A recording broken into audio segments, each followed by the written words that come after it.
Welcome to Fair Play. FairShare. FairShare. Almost got the name right. Hello, darkness. Try it my again. old We friend. can redo it. Anyway, FairShare. This week we played Control. That was the game I suggested that Eric and Peter had already played. It was my first time playing. I think it was Jared's first time playing. I love this game. It's awesome. What made you pick it? I saw an article a while back saying the top indie games you need to play this year. And I usually I don't care. But I clicked on this one just because I was like, sure, why not? I'll read the list. And then I saw Control and I watched the trailer and I was like, okay, maybe I will play this game. And this was a perfect excuse. For me, I'm pretty sure it was from the recommendation of YouTuber Jesse Cox and Alex Vassiani. I remember seeing them talk about it on Twitter, being like, hey, you got to check this out. This game's really sweet. And just out of curiosity, I was like, why not? I kept hearing a bunch of other people talk about it throughout 2019. Yeah. So Fox 3.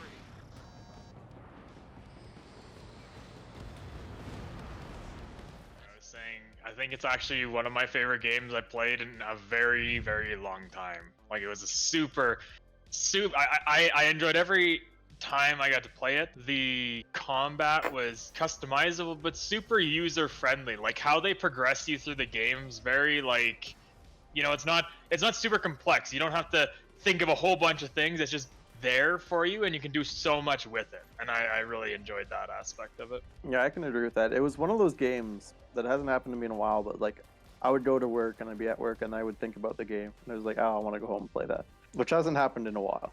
It was all super smooth. The checkpoints were really good too, in the sense that there weren't really checkpoints, but like if you were going through an area and there were a decent amount of enemies and you died, you just like go back to that area and start where you died, pretty much. Like there wasn't no reset. Yeah, there's no reset really, at all. Actually, I kind of never had to re-grab collectibles. Yeah, that was good. But with the checkpoints, I kind of had a mixed opinion on them. Like, for the most part, it was fine, but there was a couple times where like I had to either do quite the run to get back to where I died, or like there's a bunch of times where I'd be in combat, you know, aiming down sights, and I'd fall off ledges or into holes and just be dead and be like, oh. Okay, that was one thing I noticed, especially in the basement area. The upstairs was fine, and same with some of the other areas, but the basement, for whatever reason, they had so few control points that were like nicely distributed that like to get over towards the janitor's office again, you had to basically run through like 5 different areas just to fucking get there. And I mean, when you get further in the game, all these new enemies are all of a sudden spawning that are a pain in the ass to get through. I don't think I had a single problem. The only time I ever like fell was when fighting the former, and that's because he broke the floor. Yeah. And like I think that's just part of the boss. I did that fight, a few times. That stupid hole. So speaking of like difficulty and stuff, did you guys find the game to be a hard game?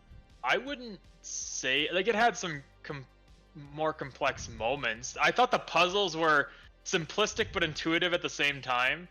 Like it wasn't.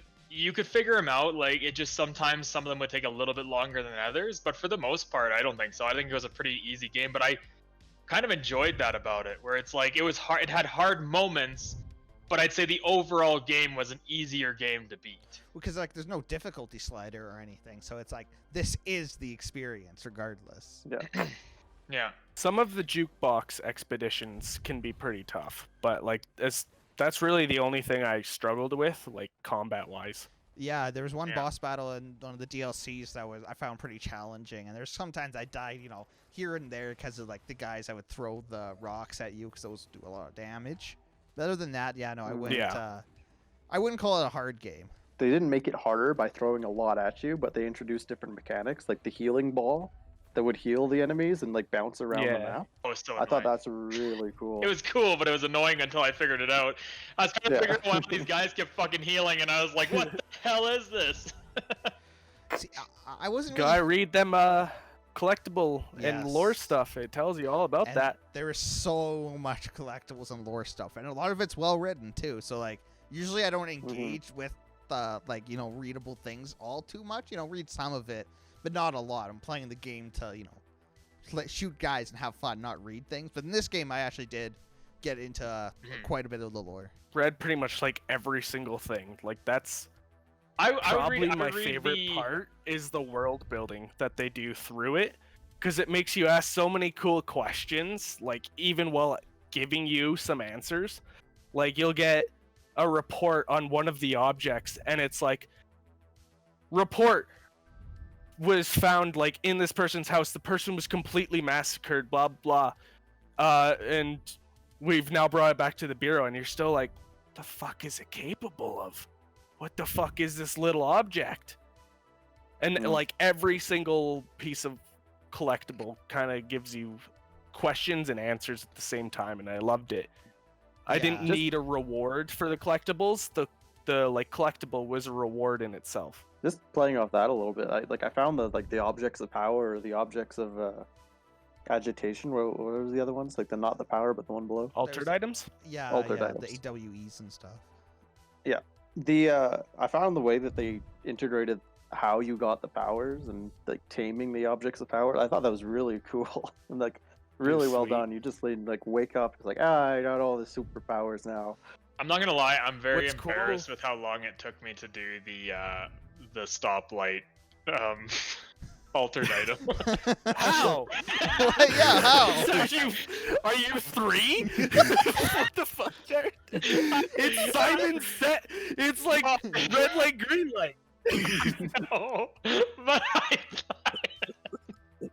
I'm just saying, I'm a little embarrassed with how long it took me to figure it out.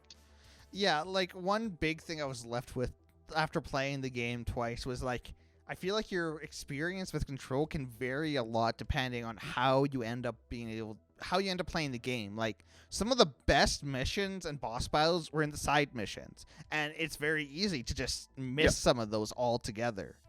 And so it's very Metrovania in that sense. But the downside of that for me, like for example, once you get the one upgrade that lets you go in the rooms that would normally like insta kill you pretty much, it's nice to be able to enter that and get the stuff, the reward, but most of the time it's just weapon mods. Like some of the upgrades are unique, like the one you're talking about, Eric, and those are good. But for the most part, I found it to be kind of unrewarding going back and getting stuff other than the readable collectibles. Whenever I got a new clothing item, that's when I was like, yeah! Like from fighting Essage, I guess, or from doing the luck and probability puzzle. You'll get either the asynchronous suit or the golden suit from the luck and probability, and like that's the type of rewards that I like. Yeah, because it actually shows up in cutscenes too. Why is my father still alive? All in good time, Damien. You start off as Jesse Faden. You go to this building, which you learn is the Federal Bureau of Control, and you're looking for your brother who's been missing for, I assume it's like 12 years or so, like since you've seen him. And you've come here, like you've been searching him all this time, and then you come across this janitor, and he's like, hey, you're my assistant now. Go find the director. So you find the director, who he just bops himself with a gun. You pick up the gun, and then suddenly, you're the director.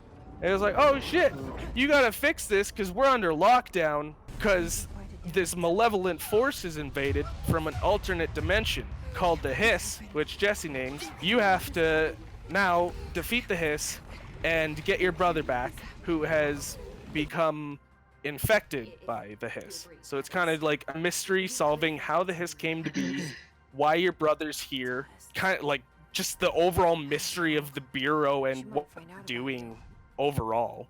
One thing with the story that I really liked how it kind of kept you on your toes. Like there was always twists and stuff, and you never really felt comfortable with where you're at in the story. Like you never feel like, you know, you have a solid grasp on everything that's happening.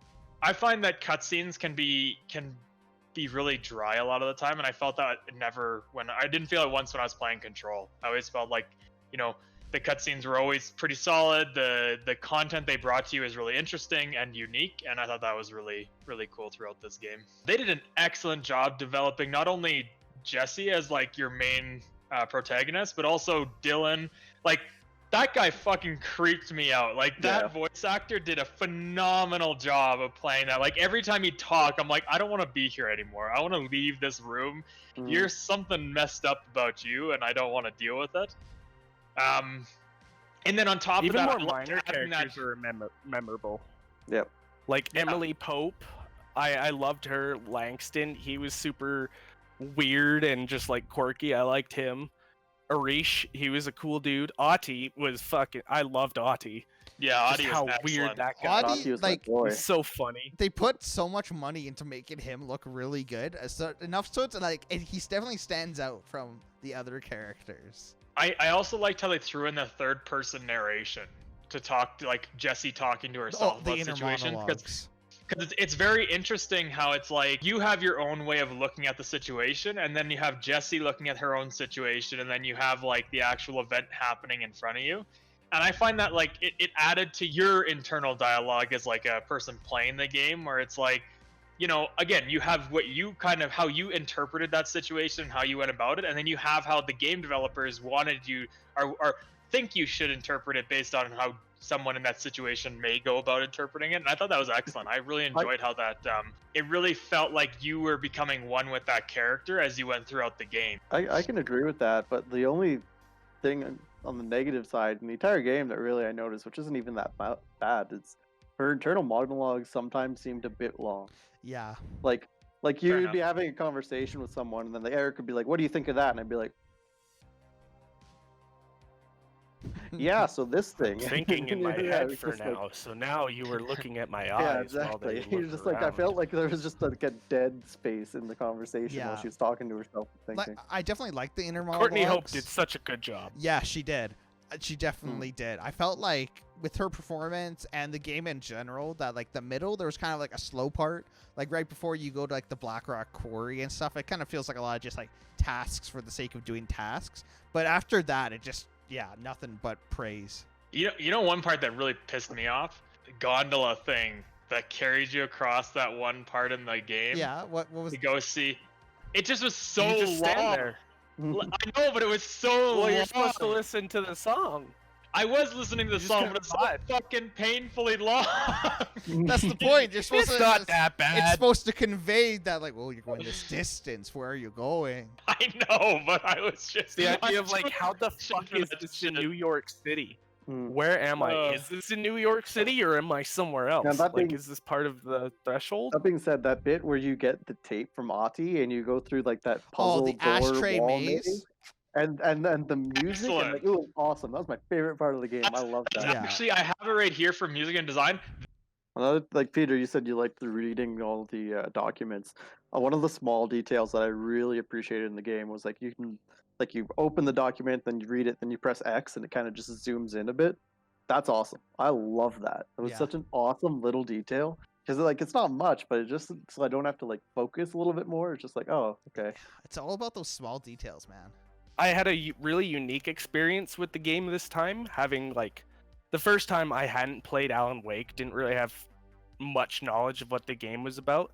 This time I decided I was going to play like through the rest of the story after playing through Alan Wake, and that like almost changed the game, like not changed the game, but like it really evolved the lore and a lot of the like world building in a really unique way where like there's so many references to Bright Falls and Cauldron Lake and all of this stuff that happens during Alan Wake, and I found that it was super beneficial actually to have played through it this time, seeing like all of the like unique ways they reference it, like through the Poets of the Fall, that's directly from Alan Wake. The Old Gods of Asgard, that's directly from Alan Wake. There's you find this one supplement for the coffee thermos, that's a collectible from Alan Wake where there's 100 of them. And like Alan Wake is considered as a candidate for the director program, and he's considered a para-utilitarian like Jessie is. So it's super cool just to see how they like interweaved all these different aspects of the game, but not in a way that's intrusive, where like you need to have played Alan Wake. Like you guys having not played it, you didn't lose out on much. I feel like just because I had played it, I was able to get even more out of the game. Yeah, it wasn't until I like did some Googling that I realized really how much was connected, because when I was playing through the Alan Wake DLC, I was like, damn, like it seems to be more than just a, you know, simple tie-in. No, yeah, it goes much deeper than that. It seems to be like a direct sequel almost.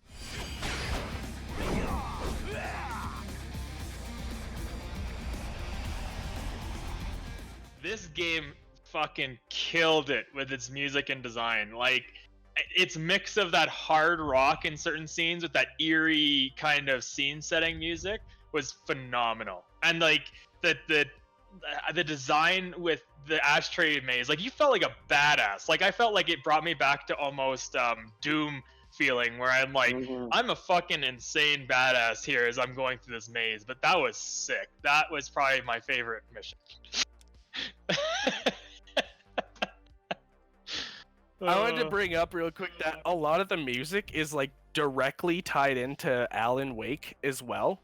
Like the music that plays during the ashtray maze, it's from a band called the Old Gods of Asgard, who are characters directly from Alan Wake. Like you meet them, they're Tor and Odin Anderson, who they're this band that write in Cauldron Lake, and whatever they write pretty much like becomes true. Like that's part of the Alan Wake story. And it's super cool because like if you listen to some of the lyrics, it'll actually lead you to a secret apparently, if while going through the ashtray maze. Which that like there's just a lot of stuff like that where there's secrets hidden in super clever ways.